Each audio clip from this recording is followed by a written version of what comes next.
அன்பு இஸ்லாமிய நெஞ்சங்களே, நம் வாழ்க்கையை அளிக்கக்கூடிய அதிக ஆபத்தான நண்பன் வெளிப்புறத்தில் கிடையாது, மாறாக நமக்குள்ளாலேயே மறைந்திருக்கிறான். அதுதான் எங்களுடைய நஃப்ஸ்.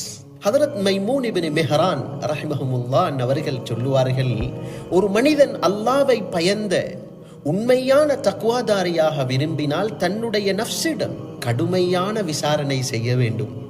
2 கூட்டு வியாபாரிகள் இணைந்து வியாபாரம் செய்யும் 2 வியாபாரிகளில் ஒருவர் மற்றவரிடம் எவ்வளவு கவனமாகவும் கடுமையாகவும் கணக்கு கேட்பாரோ அதைவிட அதிகமாக ஒரு மனிதன் தனது நஃப்ஸிடம் விசாரணை செய்ய வேண்டும் என்பார்கள்.